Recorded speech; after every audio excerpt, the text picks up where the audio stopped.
Welcome to all of you, dear students in 10th class physics. We will study our next topic, Ohm's law and circuit arrangement. In our previous video, we studied that what is the statement of Ohm's law and what is the mathematical equation for the Ohm's law. So, in this section, we try to understand what is the circuit arrangement for verification of Ohm's law. So, I draw the circuit for Ohm's law.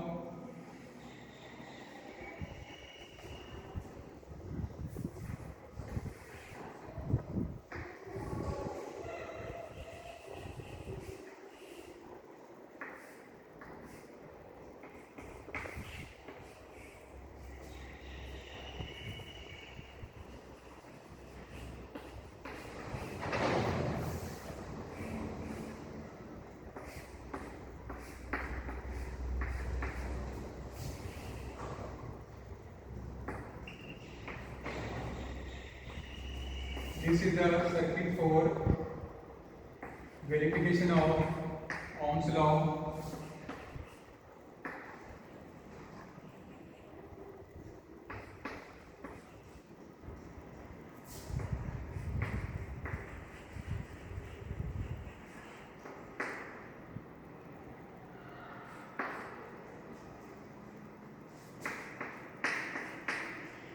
In this circuit, one battery is used to supply the electrical energy to this circuit, and this is key which is used to on or off to this circuit, and ammeter is used to measure electric current.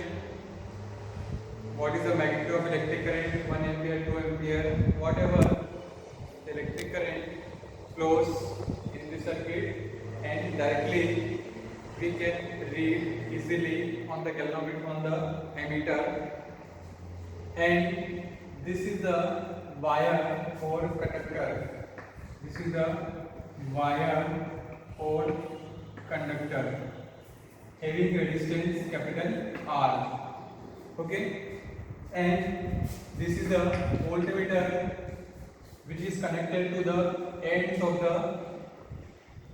the conductor to measure the potential difference or potential drop across the ends of this resistance.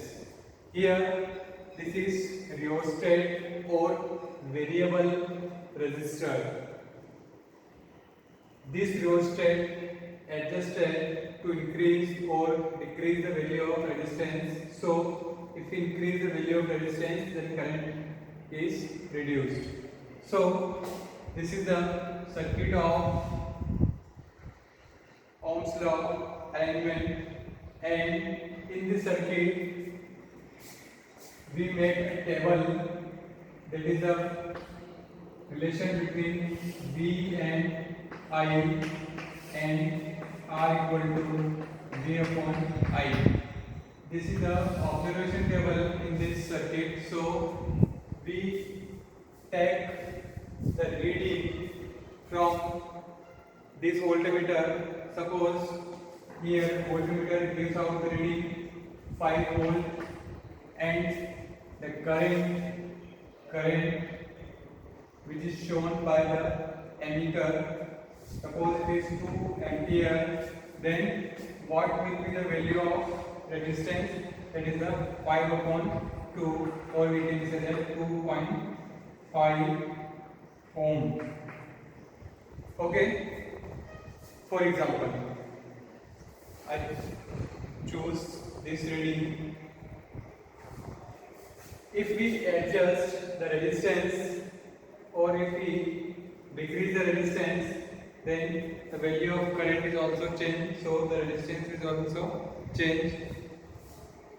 So this is the arrangement for Ohm's law apparatus. Now, if we are taking 2, 3, 4 and 5 readings then we will get a graph between voltage and current on the basis of this observation, which is straight line. The graph showing the variation between voltage and current, that is straight line graph. So I draw here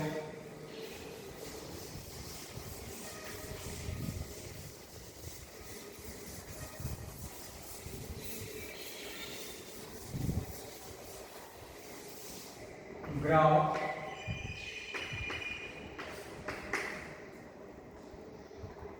The graph is plotted. The graph is plotted between voltage and current.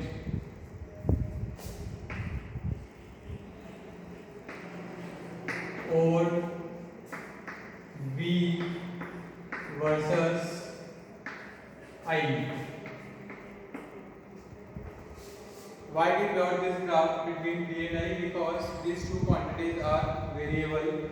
So I choose two axes. On the x-axis,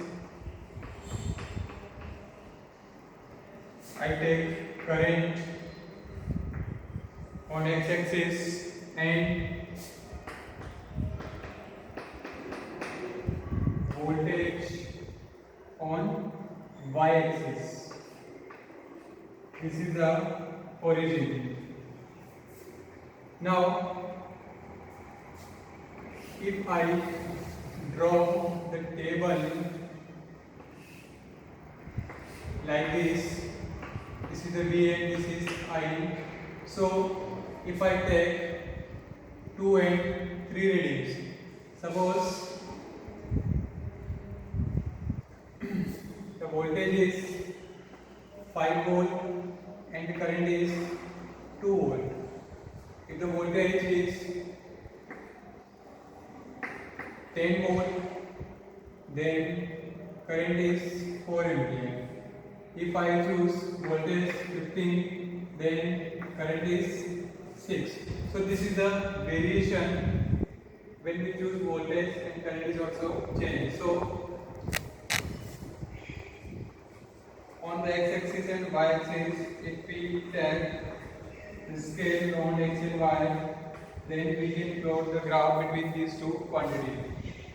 I write here current 2, 4, 6. So current, I choose current 2, 4, 6, 8, 10, 12, like this. Okay? I write here 1 division x-axis के लिए 1 division on x-axis equal to 2 ampere. Okay, and y-axis, that is 5, 10, 15, or I choose 2.5, 5, 7.5, 10, further 12.5 and 15, like this. Okay, so on y-axis 1 division equal to 2.5 volt. So at 2.5 there is no reading. At 5, that is at 2 ampere. So at 5, I draw perpendicular on 5 on y-axis and x-axis. Then I denote first point here. Second, 10. If the voltage is 10, then current 4 ampere. So if increase the voltage and current, this just like. And 15, 6. Then 15, if I increase this, if I increase this, then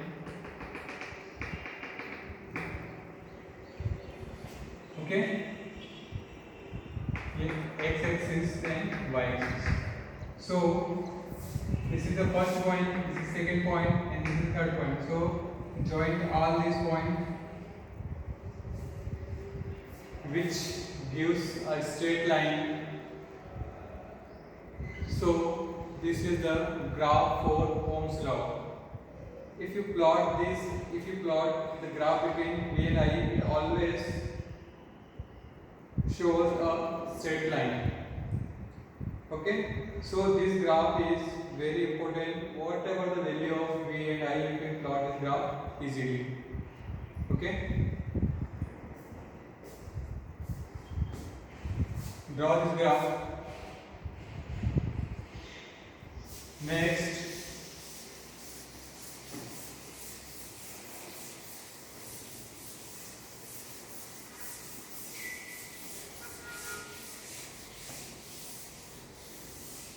our next topic, resistance.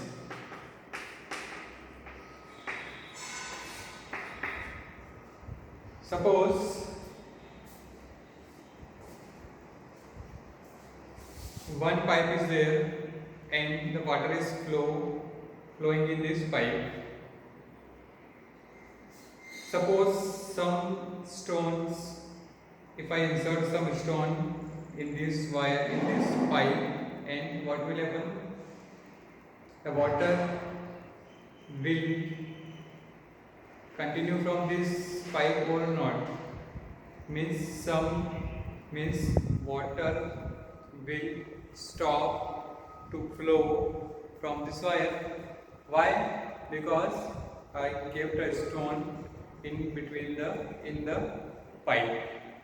So water will not flow. Means I am explaining that the stone opposes the flow of water in the pipe. So like this, in any conductor, if there is a opposition or there is some resistance to oppose the flow of electric current, it is called resistance. Okay, resistance means it is the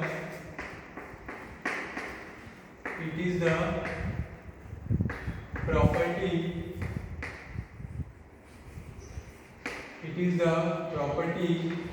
by virtue of it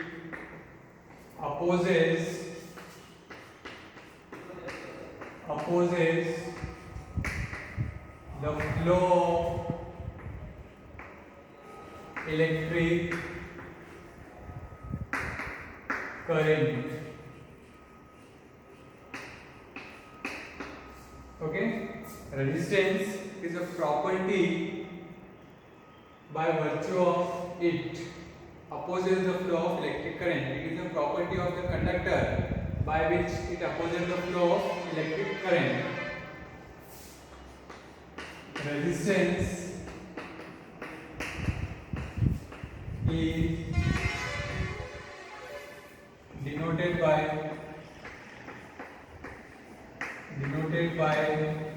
capital R. Okay, it is always measured in ohm, OHM, or the symbol of ohm like this, or like this. This is the symbol for resistance. Okay, the formula for resistance is R equal to V upon I from Ohm's law.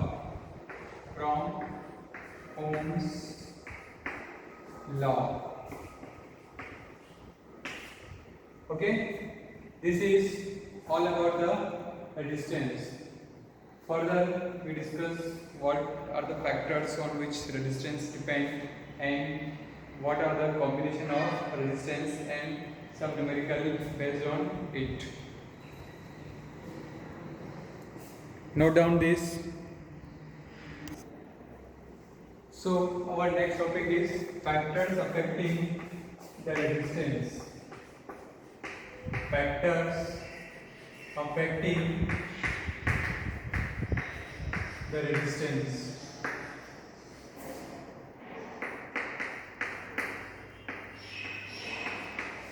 Factors affecting the resistance. Suppose this is the conductor. This is the conductor, and the length of conductor is capital L, small l, and here this is the area of cross section. Area of cross section. What is the area of cross section?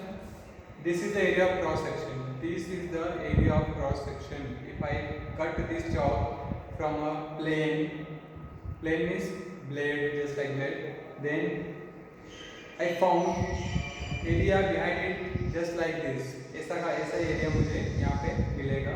That is the area of cross section. Okay. So first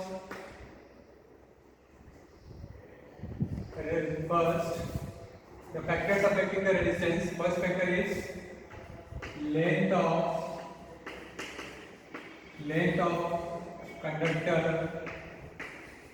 conductor or wire. Okay. The resistance of the conductor is directly proportional. I'm right here in language. The resistance of wire or conductor is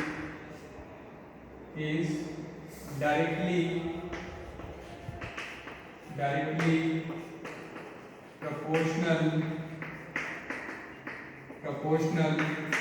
to the length of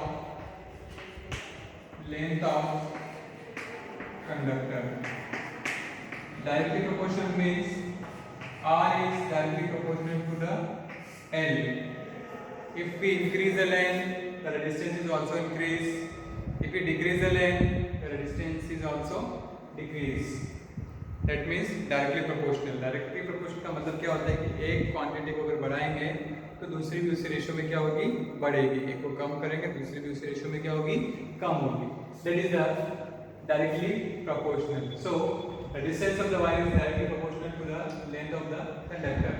Second, area of cross section. Area of cross section. Area of cross section means the resistance of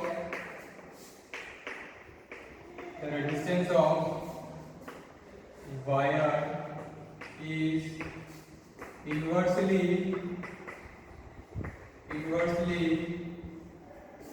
proportional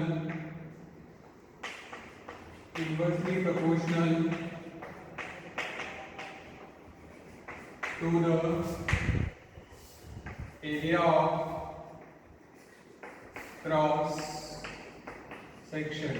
Inversely proportional to the area of cross section. That is, R is inversely proportional to 1 by A. What is the meaning of inversely proportional? If we increase the area, then the distance will be decreases. If we decrease the area, the resistance will be increased. So inversely proportional means एक quantity को बढ़ाएंगे तो दूसरी कम होगी, एक को कम करेंगे तो दूसरी क्या हो जाएगी, बढ़ जाएगी. It is the inverse. And direct means एक बढ़ाएंगे तो दूसरी बढ़ेगी. इनवर्स में एक को बढ़ाएंगे तो दूसरी क्या होगी, कम होगी. Okay. First length of the conductor, second area of cross sections. So if I combine these two equations, if I combine these two equations, then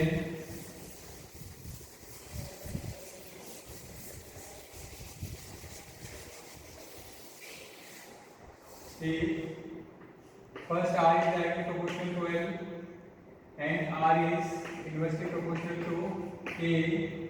So R is directly proportional to L by A, or R equal to rho L by A.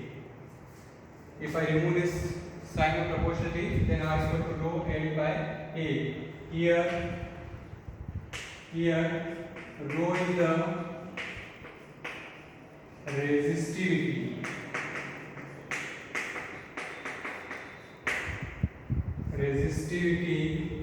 of conductor or wire. Okay, R is the resistance, rho is the resistivity, L is the length of wire, and A is the area of cross section. This formula is also important. Okay, you must remember that the resistivity of copper wire is very less and resistivity of plastic, wood or other insulated material is very high. Okay, this is the factors on which the resistance of the conductor is depend. First one is length of the wire, second is resistivity, and third, nature of material. Third is nature of material. Nature of material means if I use copper wire or silver, then the resistivity is very low or resistance is very low. If I use an alloy or other insulating material, then resistivity is high. So it depends on the nature. जो nature जिस तरीके का material use किया जाएगा उस conductor का, वैसे इसका क्या होगा, रेजिस्टेंस होगा. Fourth one is temperature.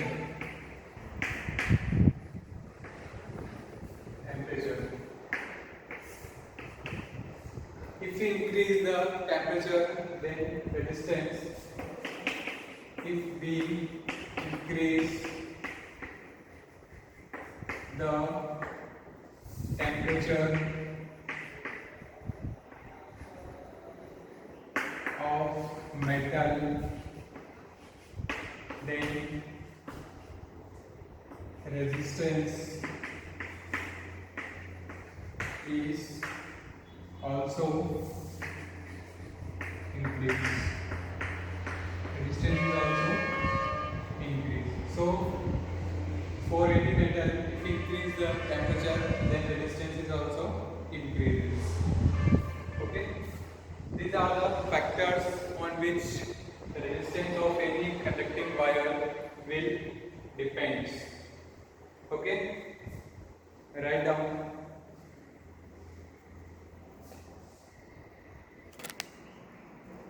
One important thing is here, the resistance will depend on four factors, but resistivity is always depends on nature of material and temperature, but not depends on length of the wire and area of cross sections.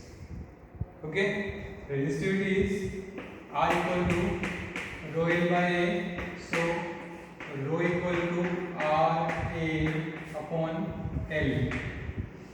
What is the SI unit?